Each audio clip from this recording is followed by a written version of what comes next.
Let's start by talking about shopping.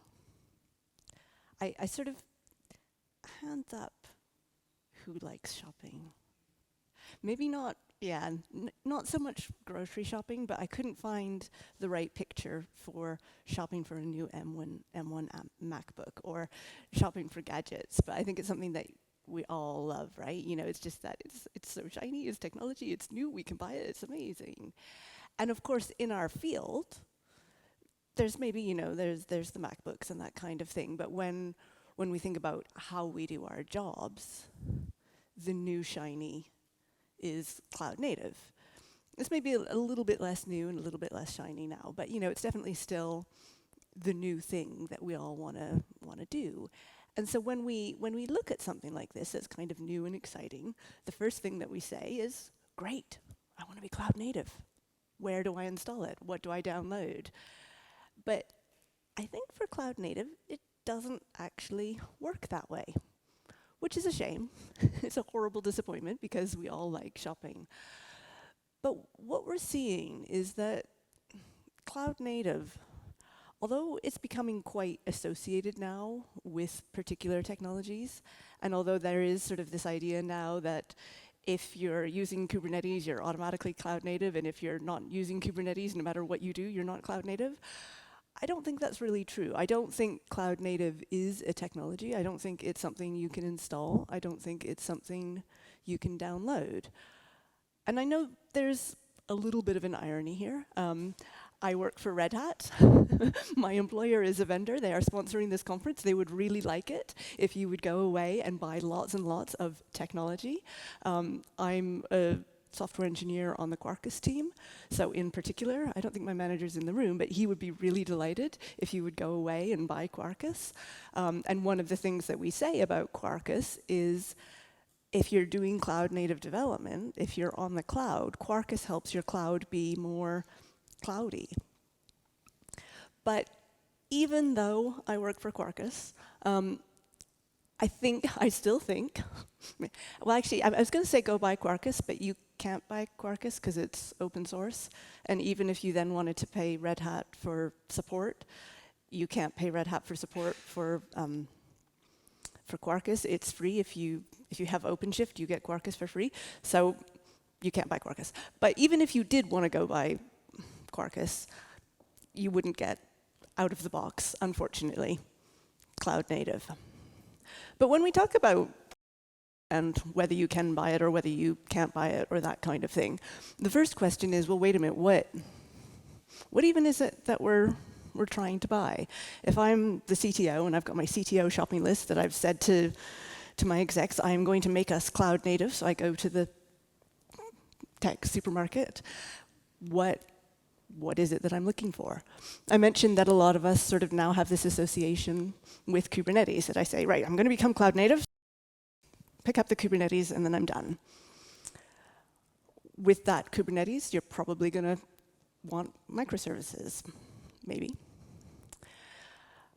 There's sort of a historic definition of cloud native, that it was something that was born for the cloud. It was an application that was designed and written for the cloud, so it didn't have all of those weird uncloudy behaviors that legacy applications have. I'm seeing this definition used less and less now, and instead I often see conversations about how we're going to migrate to be cloud native, which to me doesn't totally make sense, but it's how we use it now. A lot of the ideas of cloud native, releasing quickly, that kind of thing, are actually really similar, if you look at them, to the ideas of DevOps.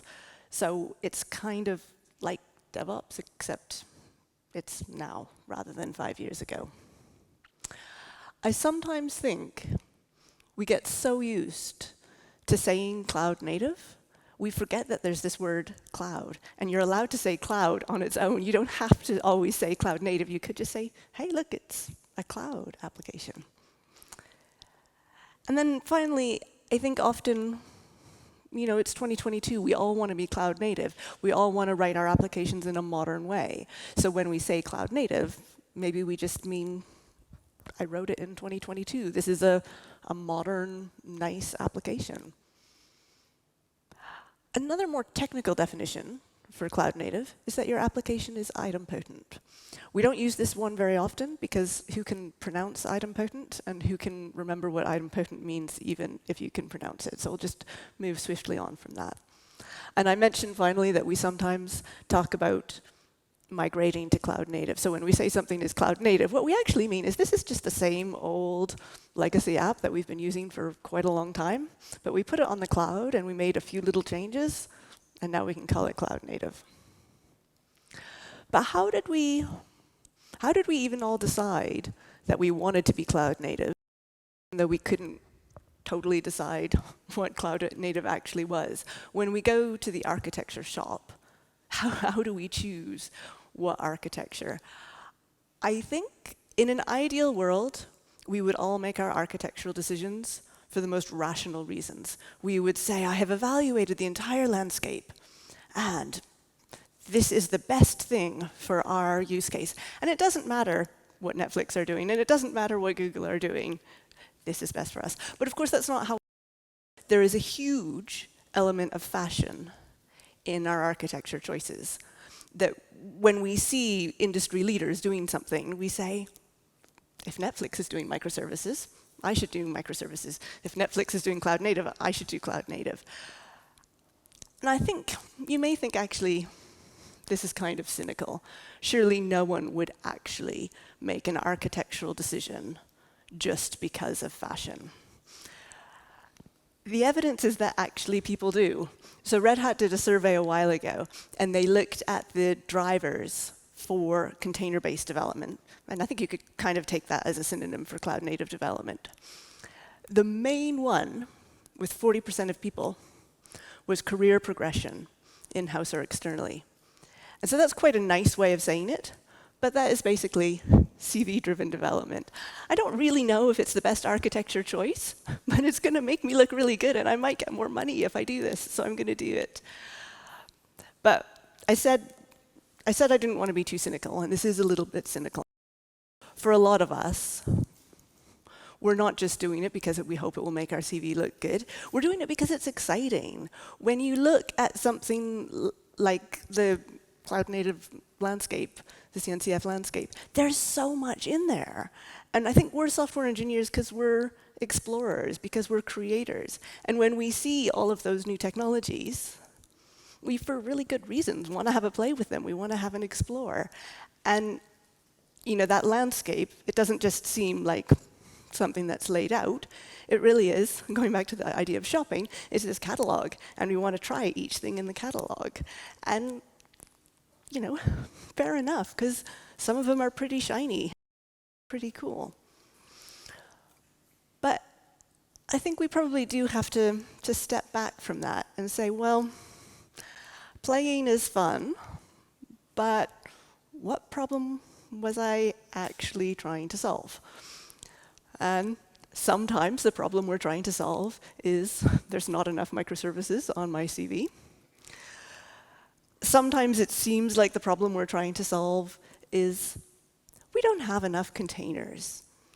Well, we can fix that, but I'm not sure whether we actually fixed a real problem. And sometimes the problem we think we have is I need microservices. So you decide you're going for microservices, you open the tin, then you thought you were getting microservices, but it's just a bunch of spaghetti. And when you look at it more closely, you realize that on the back of the tin, in tiny little writing, there was a warning that said, even though it says microservices on the front, you may still be coupled. You may still have cloud-native spaghetti. And worst of all, you may just have a distributed monolith.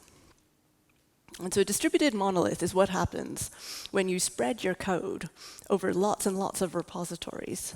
But it's actually just a monolith spread over hundreds of repositories. In case it's not obvious, that's really bad. So a distributed monolith, I think, is pretty much the worst of both worlds, because you lose all of the things that you got by running in a single process.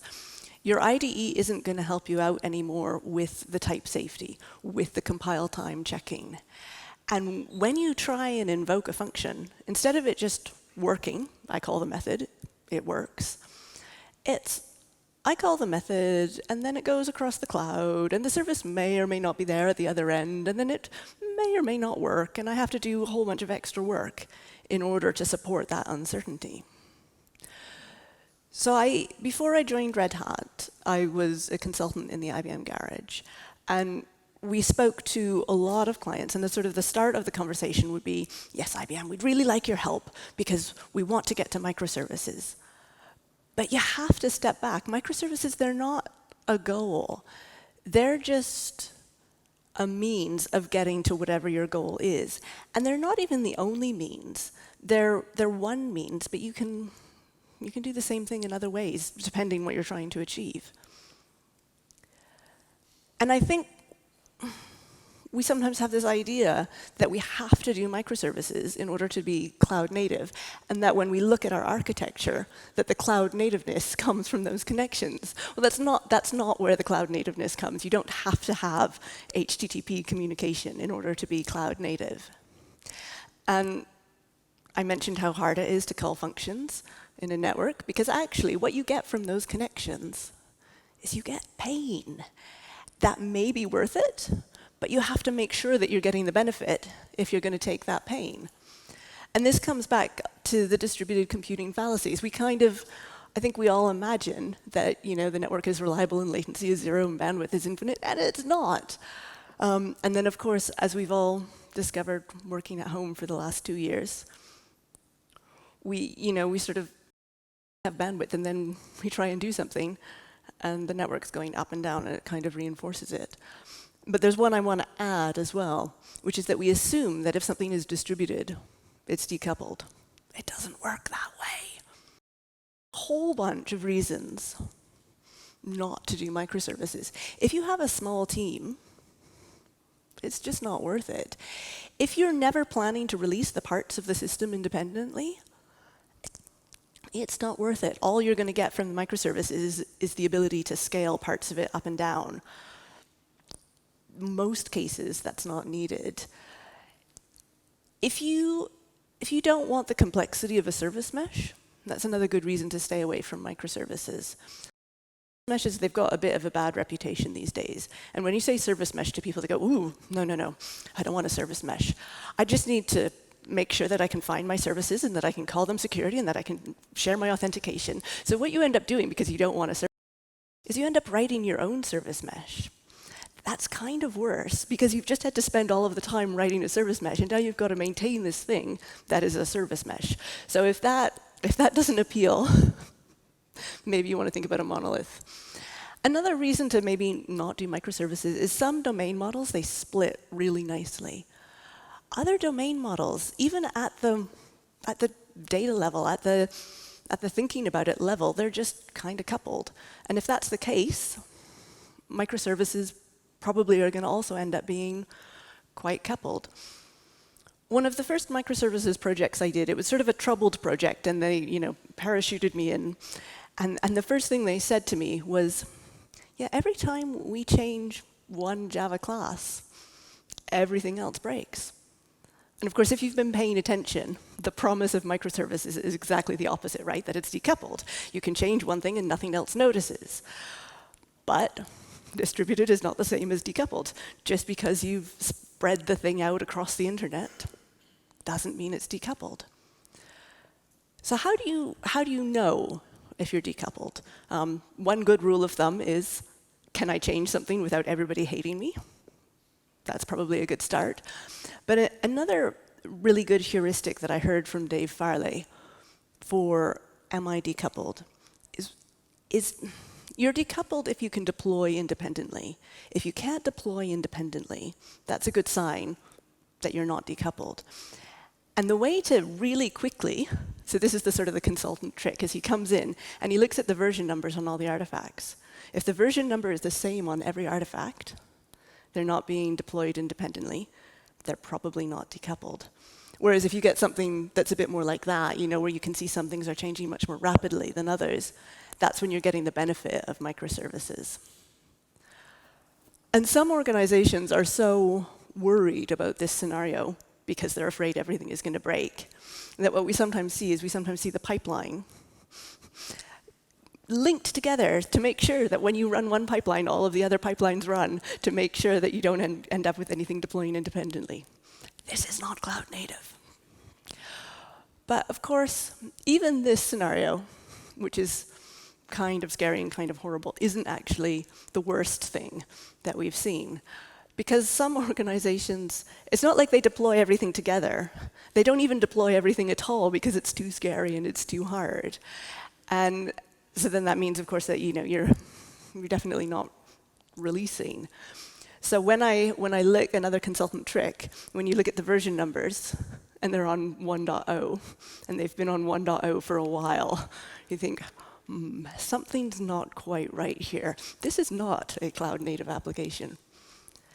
And when we think about deploying and when we think about releasing, a really important thing to remember is I've kind of been using them a bit interchangeably, but they're not the same.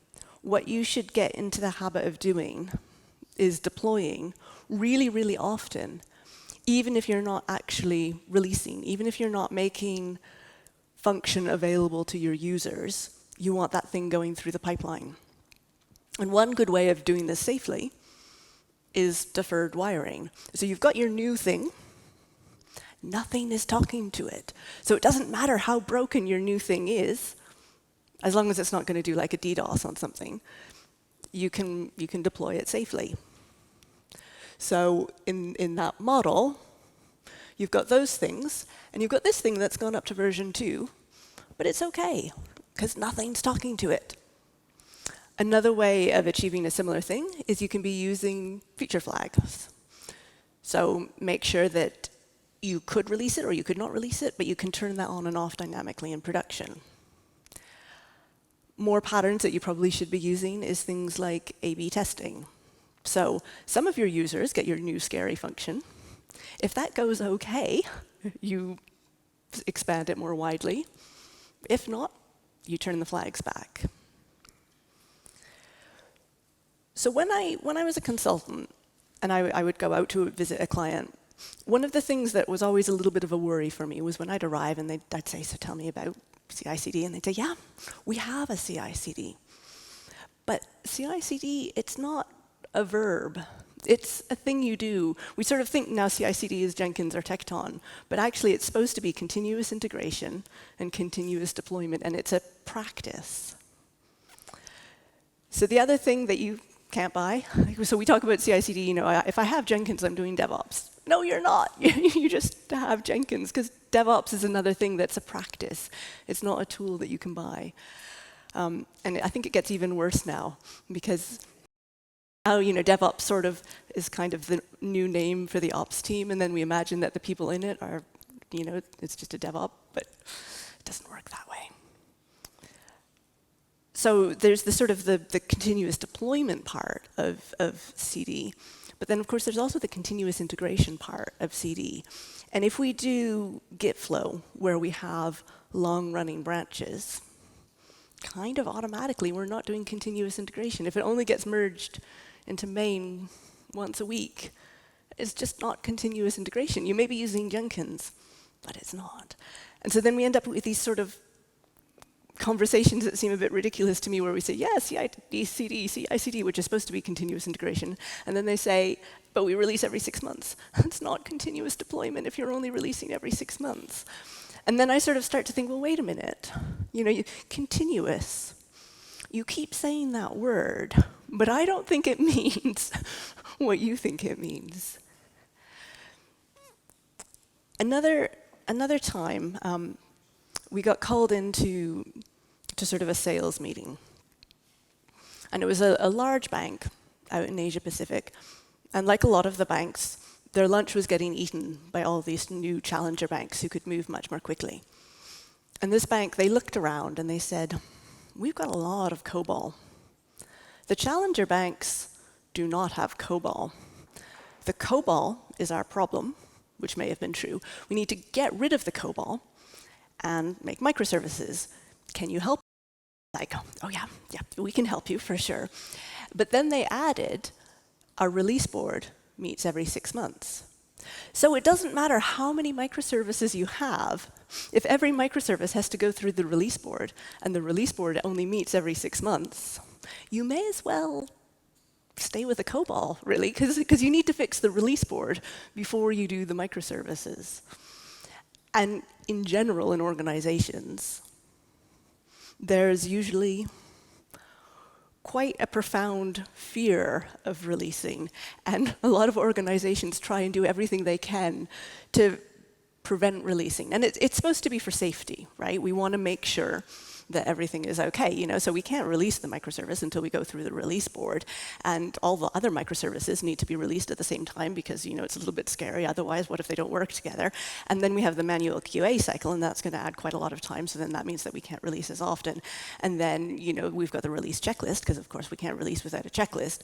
And then, also we need to do the incantations, because it's a little bit special to do the release, and what if it goes wrong if we don't do the incantations? And then, we need to do the death march, because, we need to squeeze as many features as possible in the release to make sure that the quality is as low as possible. And then, because we only release every 6 months, so we've got to get every feature in there. And then, of course, at this point, it's quite scary and quite complex, and we're not sure it's going to work unless we sacrifice a goat as well to make sure that the release works, and it's got to be the right phase of the moon. And then you think, yeah, okay, cloud native isn't the problem you're trying to solve. We need to start with some other things. And the solution to this is actually kind of easy. Because if if I sort of kick that and it hurts, there's a really easy solution. If I walk into a wall and it hurts, there's a really easy solution, which is don't do it again. But releases are the other kind of thing. So if you go to a dentist and you say, it hurts when I brush my teeth, they'll say, have you been in lockdown for 2 years? But then if you, after that, you sort of go on and you say, it hurts when I brush my teeth, they'll say, brush your teeth more. And you're like, but it hurts when I brush my teeth. And they're like, yeah, the solution is to brush your teeth more, and that fixes it. And it's the exact same thing for releasing. If it hurts to release, do it more, do it more, do it more. And eventually those releases will be so small that they're not scary. And you'll have so much automation, because you couldn't possibly do it without all the automation, that you can just release really easily, and you can release without fear. But of course, for that to work, one of the things that a lot of organizations are quite worried about when they release, quite rightly, is quality.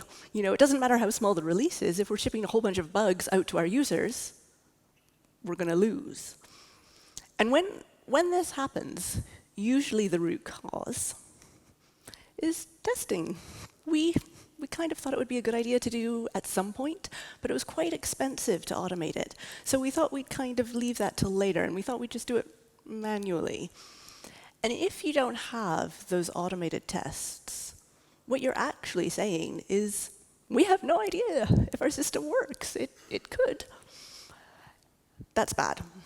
So if you're going to be spaghetti, because decoupling is hard, you have to at least be tested spaghetti. Better than nothing, right? But ideally, you should fix that decoupling too, because what often happens is we can't release, because every change we need to make involves a PR to 6 repositories, and then one of those repositories, the team who own it, will never accept our changes, and then we just end up sort of sinking into this mud of coupling and horribleness. And that's especially true in enterprises. So one of my colleagues, he has this thing that he calls the enterprise hairball. So, it's like when a cat, except it's actually your architecture. And if you look at your architecture diagram, it probably does look like that. And so, as an industry, what we're trying to do is we're trying to fix that. So we look at our layer, which is the business logic. That's what we have control over. And we say, I know what to do. I'm going to split it into microservices. But of course, there's other layers. So then there's the front-end layer. But we're kind of getting better at this as well. So then we say, oh, but there's the database layer. And that's a big monolith as well. And then if it's a really big enterprise, you've got the integration layer as well. And the people in the integration layer A colleague of mine described them as a panicked sandwich, which made me think I never want to work in integration. But what's happening to them is they're getting sort of requirements from all sides. And so when in the middle layer, in that sort of business logic layer, we make a change and we think we're really good, but then we realize we need to change the front end layer too. We're getting a lot better at doing micro front ends. So we're maybe kind of okay there. But then, we learned a while ago that we kind of need to change the other layers too. So we need to change the integration layer. And then we realized that we need to change the database.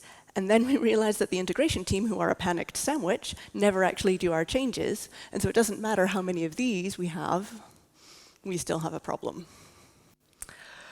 So that is the sad enterprise hairball. And I think in order to fix this, you need to be doing a few things. So some of it is easy. Microservices, micro front end. We're now getting more patterns for doing modular integration as well. So the whatever you package your integration up as, it can be smaller units. And of course, we're getting better at doing small databases as well. But once you've done all that, you have a lot of moving parts. So then we need to have a new approach to ops as well. So this is where SRE comes in, another sort of new excitement. I'm not going to talk too much about SRE, other than it's a good idea, you should do it.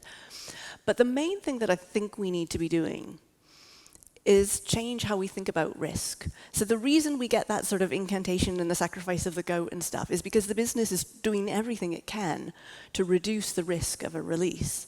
And if we go to the business and say, hey, we're not going to sacrifice any goats anymore, we're just going to put all of our code out, it's okay, honest, they're going to say, no, it's not. We're a regulated industry. You can't just keep pushing your code out. And so then the conversation that we have to have isn't, but I'm a developer and I really want to release more frequently. The conversation has to be, this way of doing it has a lower risk than the old way of doing it. So as a business, you care about risk. I care about you, so I care about risk. Let me show you how I'm going to reduce the risk. And a lot of the old approaches to risk really assumed that if we did enough paperwork, the risk would go away. But what actually happened is if we did enough paperwork, we'd have a lot of paper and we'd still have a risk. So we need to say, look, this automation is going to be reducing the risk. And I mean, this is really important because when we have something like the cloud, if we just try and do things the old way, that old style of governance, it's like, it breaks my heart because we have, the magic of the cloud is that it's so easy to deploy, it's so frictionless, and then we put all this governance on top. And then it becomes kind of as bad as the old thing, except that it's new and we're probably paying a bigger cloud bill for it. I heard a story a while ago.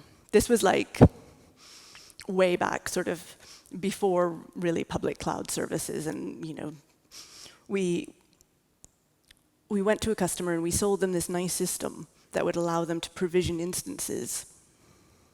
And they could provision an instance in 10 minutes, which now isn't very exciting at all. But at the time, it was like, wow, you can provision an instance. You can get this in 10 minutes.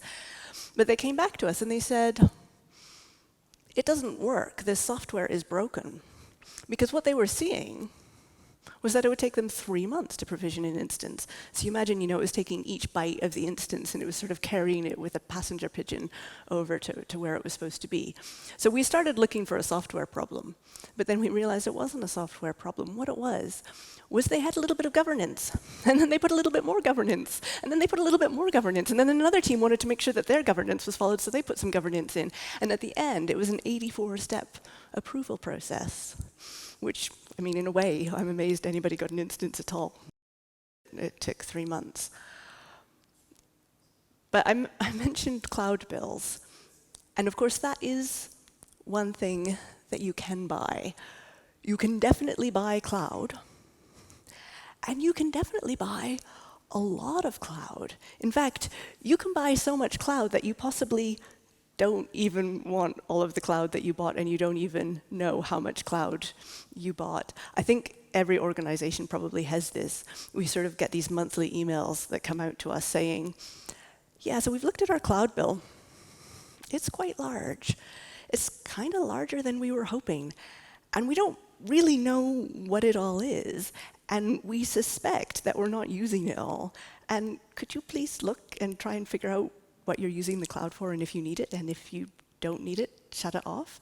And like this happens in every organization, I think. And when I was first learning Kubernetes, I did what you would do, which is I provisioned a cluster. But I had too much work in progress.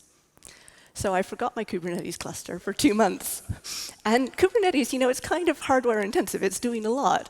And I'd done a quite well-spec'd Kubernetes cluster. So this cluster was €1,000.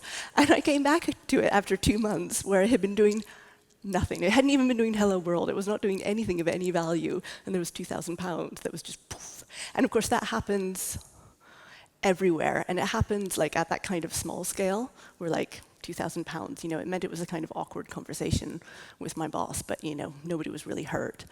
But you do get these other things where, you know, there's a really big problem. So I loved this story. It was a little business, and they thought they were signing up for the free tier, but, you know, on a lot of these things, there's kind of like a little bypass where if it will move you to the not free tier when you didn't actually want to move to the not free tier.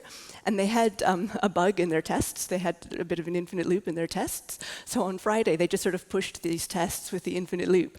And then they came back to the office on Monday, and they were like, oh dear.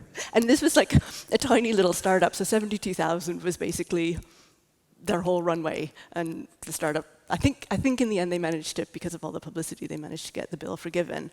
But you know, they basically bankrupted the business with one bad line of code in one weekend. And there was a similar thing with Troy Hunt, who does haveibeenowned.com. He had a cache misconfiguration, so again, a really subtle thing. And he managed to get an $11,000 bill just of egress because of his cache configuration. So we sort of end up, this is a problem. It's not just an individual problem. It's something that, as an industry, we have a problem with, and as an industry, we need to get a lot better at. And I think we are going in the right direction. So I saw something yesterday. There's, I forget what it was called. It was something like open cloud costs. So we're sort of trying to get a bit of a standardization layer so that we can reason about our cloud costs a bit more effectively. And Spotify have a cool thing as well, which is they've got software called Backstage, which is now contributed to the CNCF.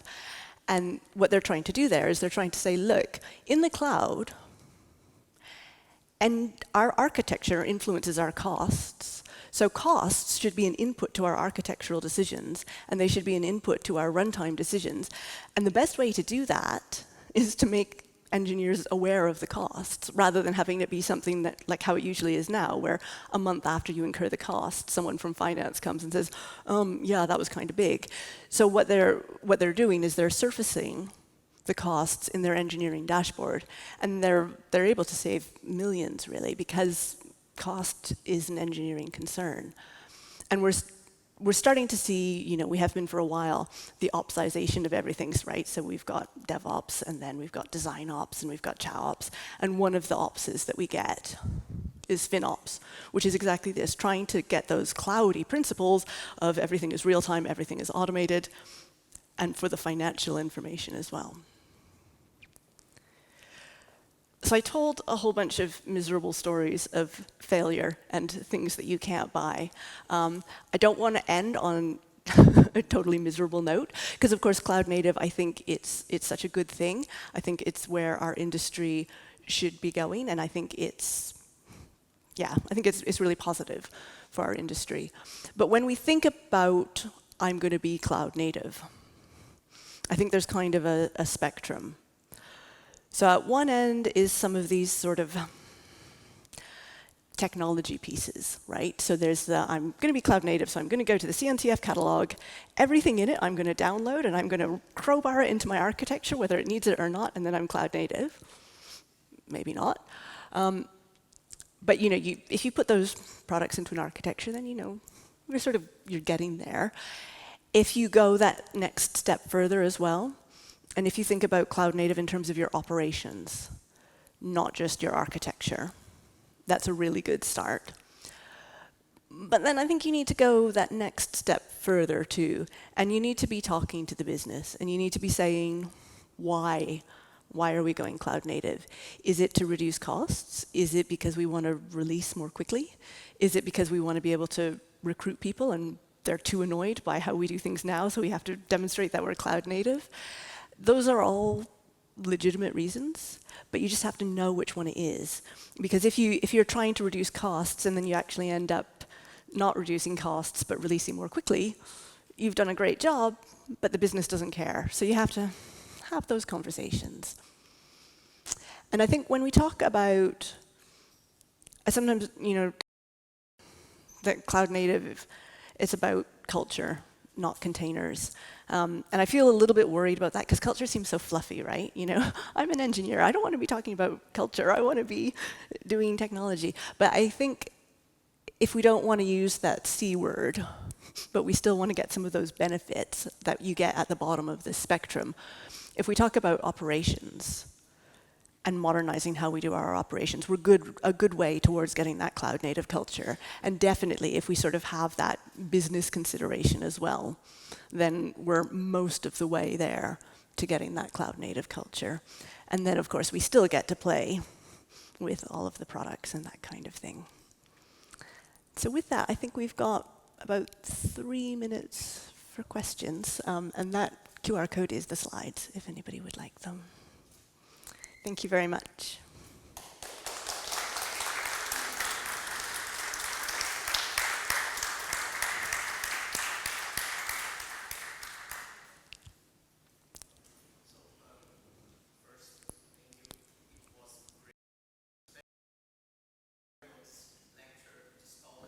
Works a little bit for me as a support group, to be honest, make me feel less miserable.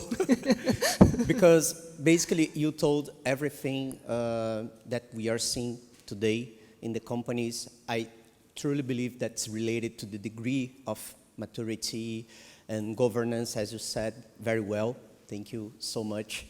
And I don't know, what do you think it will be the very first step? For example, I work for a company supporting legacy system, and there is this stigma that legacy is bad. I don't agree because legacy have been there for, I don't know, 20 years. What do you think it will be the very first step trying to change this culture, okay? Because I understand that as a software engineer, I cannot just impose to the business guys, and this is not the right way, but I need to make them sensible to the situation. This that we are doing for the last years not working. We need to get a little bit, I don't know, optimized, let's say. And yeah, I think that's it. What do you think it will be the very first step trying to achieve that? Yeah, I mean, you're so right about legacy. I think all of us want to work on the new stuff, but the legacy is the legacy because it worked and because it was successful and because it solved a problem. And that's why we didn't get rid of it 10 years ago. That's why it's still there. And often as well, I think, like, this isn't the question you asked, but when we think about modernizing, the first thing to do is, some stuff is really old and it kind of offends us because it's old and it's COBOL. But if we never have to change it and if it doesn't hurt us, then just leave it in that server under the stairs and focus on the things that are hurting us. And so when we're trying to make that change, I think the first thing really is the kind of the empathy and the putting yourself in the other person's shoes, because I suspect a lot of the business does think we're just cowboys who just want to push features as quickly as possible, and that's a little bit true. Mm-hmm. But we need to think about, okay, well, what do they care about? What are their metrics? What was going to make them look good to their management? What are they afraid of? How can I fix their problems while also fixing my problems? Yeah. And there can be a whole bunch of ways of doing it. So like retention can be a good driver for that conversation, to say, I spoke to someone and they were working at a bank, and the way they had their network configured, they were trying to to modernize it, but they had a really, really serious firewall. And so basically, when you got your laptop, you had to choose, were you going to be a cloud developer, or were you going to be an old school developer? If you were a cloud developer, you could access, I guess, the cloud instances. You couldn't access Jira. So I don't know how you were supposed to do your job. You couldn't access any of the other company internal systems. So like if they would send a video saying, hey, this is our results, and you couldn't watch that video. So like, that was something that they had to fix. And I think they lost, from this one team that I talked to, I think they lost like 6 developers in 3 months. So that's a cost, right? Because you can go and you can say, our really stupid IT, well, you don't say it like that. You say, I understand that our IT is solving a problem, but here is the bigger problem that our IT is creating. It's costing you this much. Here's how we fix it. Or when it's a conversation about risk, we can say, I know we want to be more secure, but have you noticed that when a CVE comes out, it takes us 6 months to patch because we don't have the DevOps and because we have to sacrifice a Go before we can do the release? We would be much more secure and much less exposed if we had this. So it's about figuring out what they're worried about. And I think as well, like small things, because I think another thing that we kind of want to do as engineers is the big refactor, right? Let's burn it all. But if we can have a small incremental thing, then success is the best evidence. So if we can say, hey, look, we managed to patch in just 5 months for the CVE, that's better than 6, right? And then that gives management the confidence to continue letting us go in that direction. Thank you. Thanks. Any other questions? Nope. Okay, and I think it's lunch now, isn't it? So definitely nobody has any questions. Thank you all.